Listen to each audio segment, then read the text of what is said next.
We're talking conservation. This podcast is a collaboration of Farmers for Soil Health, the Conservation Technology Information Center, the Minnesota Soybean Growers Association, and the Red River Farm Network. And I'm Don Wick. Glad to be checking in once again with Dr. Abbey Wick. Of course, 11 years, nearly 11 years at North Dakota State University Extension, and now, a year plus in a similar role, but on a global scale with Syngenta. Abbey, great to connect with you again. Yeah, it's really good to see you again. Well, let's talk a familiar topic. First of all, maybe just start off by telling me a bit more about your position with Syngenta.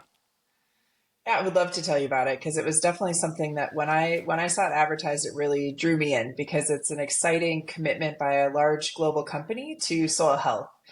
And so when I was at North Dakota State University, right, I was working in the region within the state, doing a lot to help growers adopt practices. And so one of the things I kept seeing was that the middle adopters or the farmers that were kind of on the fence about soil health, they needed some guidance on products and practices. And so when this job at Syngenta opened up, leading the internal upskilling for all of our employees globally, and then eventually the external customer facing programs in soil health, it drew me in because it felt like the missing piece for what farmers are needing to adopt these practices that I've been talking about for 11 years in North Dakota. I think of the time at North Dakota with your field days or cafe talks or what have you. I'm curious, if you look back maybe the last 5-10 years, how would you gauge where we've come as far as the interest in the topic of soil health? Wow, that's a great question because I think there's always been an interest, right? We've seen it in magazines, heard it on podcasts, we've listened to it on the radio, but I think it's really becoming more mainstream now, and maybe it's becoming more of a reality because people are realizing that to do soil health, you don't have to adopt all 5 principles that are put out there, right? You don't have to go and get livestock if you're a row crop farmer, and you don't have to, have these 30-way cover crop mixes. They're seeing kind of a simplification of this idea of soil health that says you can just make steps in the right direction if you're considering the soil and protecting that resource while continuing to farm and support your business. And so I think that gave everybody a big sigh of relief that the expectations don't have to be for this golden system that works for some farms, that there's some variation of this that works for every farm. I look at what's happening at the federal level with the USDA incentives, a lot of focus on climate smart agriculture, seeing it on the private sector, obviously, with what you're doing with Syngenta and others. There's always been those early adopters out there, but how are we getting to that next level? What are you seeing there, Abbey? I think it's a consistent message, and maybe that's where all of our focuses need to be, right? Whether you're working private industry, university, or agency, that the farmers they don't want to be confused anymore about what they need to do or what they could do, what the options are. And so this consistent messaging, I think, is going to be the key piece moving forward, that if we can get aligned on our end with the value chain partners, and everybody has a sustainability commitment, if we can get aligned on our end to get the farmers a consistent message, then it's much easier to adopt something if you have a clear pathway or an understanding that these groups are here to support you, versus demand change of farmers that are constantly being asked for things, right? They're asked to feed the world, they're asked now to save the environment. So it's there's a lot of demands put on farmers. So if we can simplify it, it just makes it easier. How important is that we have like the agronomist or crop consultant as kind of that middle person and helping us through this process? I feel like that's been kind of the piece that's been missing for a long time. They're these kind of lone rangers, right? They're out there on their 4-wheelers, scouting fields, interacting with 30-some farmers, most of them, advising on hundreds of thousands of, tens of thousands of acres, maybe up to 100,000. And we've kind of just gone right to the farmer, right? We've always thought, well, if we go to the farmer, we can influence change on the farm. And we've left this really important key group out, right? And I think, and certainly we're leaving ag retail out. We've kind of left them out too in the past because they sell products. So how could they possibly support, something like soil health that maybe would reduce product additions, and so I think we've left them out, and maybe it was unintentional. I hope it was unintentional, but now it's time to really bring them in and see how they can engage with others, working with knowledge. Maybe it's not a reduction of products, maybe it's a shift in products, right? That farmers are using in these new systems. And so we don't have to really think of it as this kind of cut and dry, only go to the farmers with this information. And we should be going to the advisors because that's really where the influence happens on the farm. Good point. Maybe just to take a step back, I almost think terms like soil health becomes almost a generic term. What does it mean? What should it mean for us as we look at that term? Oh, I think I've been trying to define soil health for my career. I'm not Yeah. quite sure, what to say about it. Really, I think when we're looking at soil health, it's something different for everybody, right? It's going to be different for a farmer. Certainly, every farmer is going to have a different interpretation of what soil health is and what it looks like on their farm. If you look at sustainability teams, they're going to have a different definition as well. For me, it's really about the alignment and maybe for Syngenta too, it's about the alignment of products and practices, making sure that we can farm efficiently, that we can consider the natural resources, we can have the environment in mind, but we can also have, the farmers' needs in mind to stay in business and then supporting those efforts and the way that they look different on each farm. So I think of it now, and maybe this is the approach I've always used, is I'm never giving advice on what people should do in soil health, but instead I'm listening to what their needs are and their goals are on farm, and then helping them figure out what the solution is. Just inherently knowing that every farmer has the solution. You just need to ask the questions and help them get there sometimes so that they feel a little bit more confident in the practices they're about to adopt. I always think about weed control and cover crops, obviously a part of this conversation. How does cover crops really work as far as suppressing weeds and being part of that story? Yeah, I've seen some great scenarios where we're having a cover crop in the field, for example, like cereal rye, especially in the northern plains, overwintering, growing in the spring. It never really reduced the number of weeds, but it kept the weeds smaller, which to me that bought the farmer more time to apply the herbicide to terminate the weeds and also terminate the cover crop at the same time. So we're looking at the number of fields that farmers are managing. It's pretty extensive. And sometimes depending on the weather, they can't get to every field when they need to get to that field. And so if we create this kind of staggering of when those fields need to be have a herbicide applied or pre-emerge or whatever it is, that they have time and they can stagger the time that they get to the field, then that's helpful, right? With our logistics. We know labor is a challenge on farm. They don't always have the number of people they need to get things done.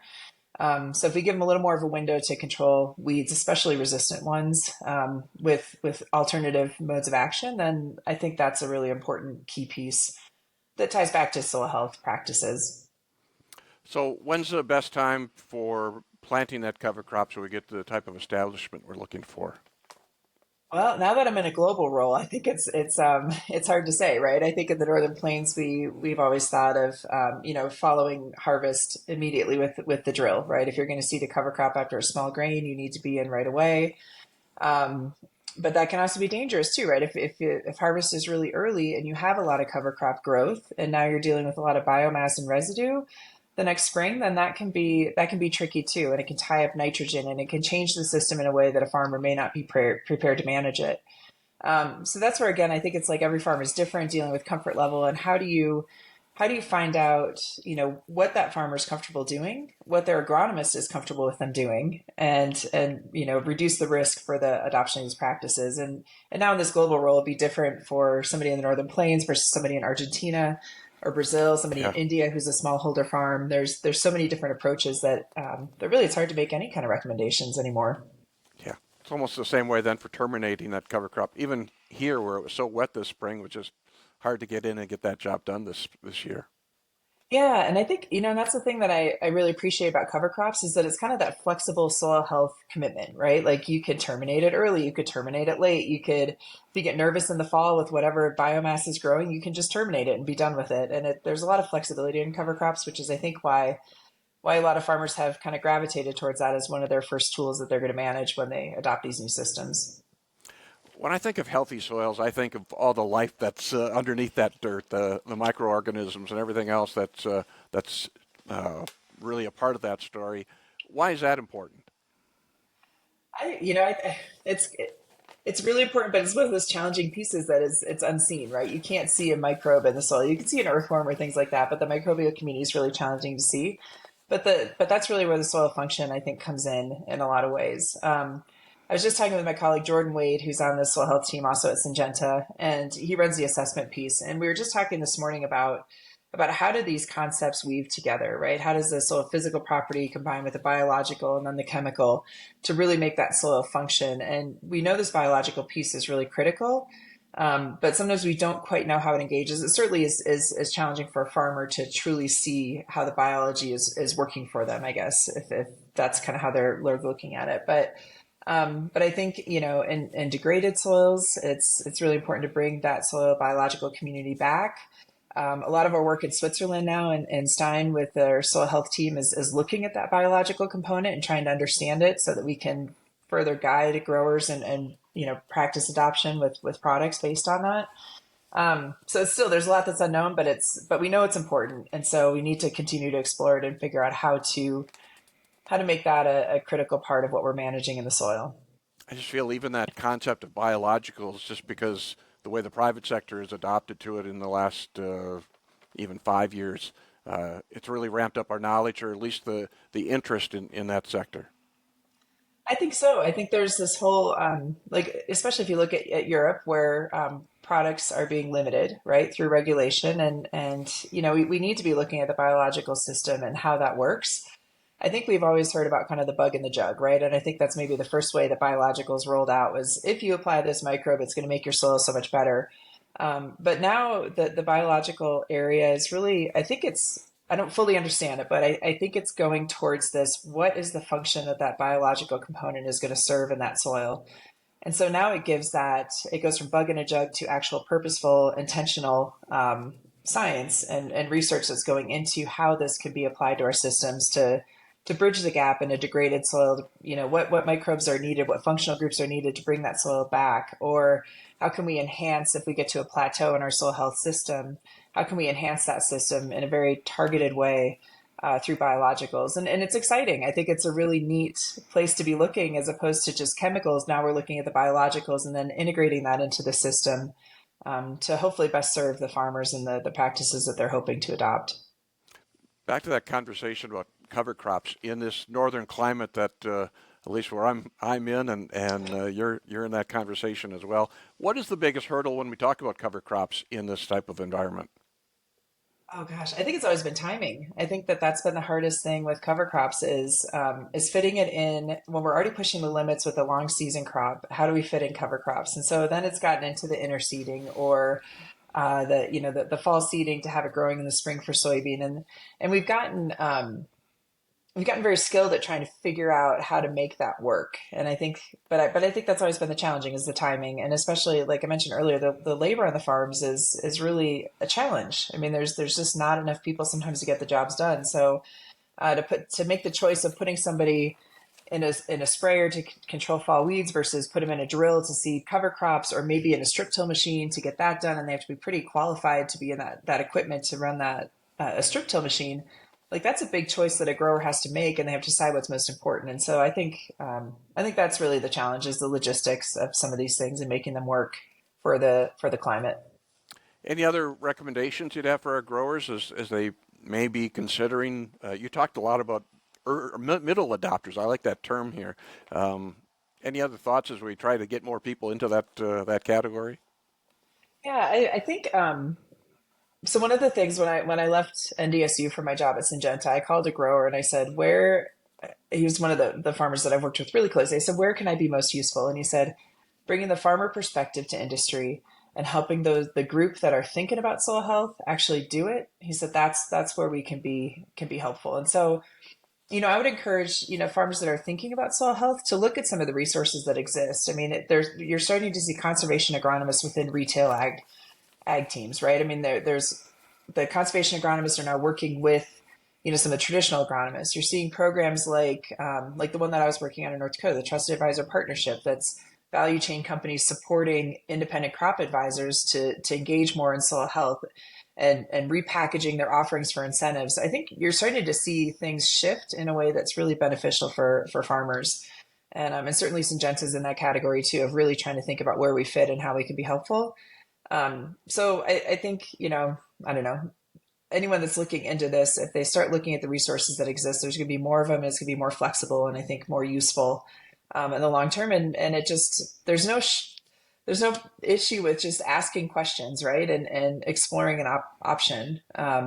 It doesn't make you look one way or the other. And if you don't commit for 3 years, that's okay. Like at least you're starting to explore it. It takes time to change. And I think we all know that. I'm curious from the Syngenta perspective, is there a place where growers can go for more information on this topic? What we're doing is we'll have some external facing resources coming up. That's part of what my job is, is to design some of these resources. But what we're really focused on right now is trying to internally be prepared to help farmers adopt these practices and use products with those practices. And so I think there's more to come. Certainly for farmers, I hope that they kind of keep their eye out for areas that we're working in. But I want them to know too that as we engage in this as a company, that it's really about finding out what their needs are, finding out what our internal needs are. What do our agronomists need to be successful in this as they engage with ag retail in North America or engage directly with growers in other parts of the world? But we want to do it right, and we're not going to do it in a way that's going to be here today and gone tomorrow. So I hope I guess that's what I want them to know is just keep their eye out for some of these things coming up and know that we're working hard to do it right. Wonderful. Abby, appreciate the chance to touch base with you. Good to see you again. Yeah, good to see you too. I miss being in North Dakota, so it's always nice to touch base with someone who's there. There you bet. There you go. Abbey Wick with us again from Syngenta, our podcast, Talking Conversation, made possible by the good folks with the Conservation Technology Information Center, Farmers for Soil Health, Minnesota Soybean Growers Association, and right here at the Red River Farm Network. I'm Don Wick.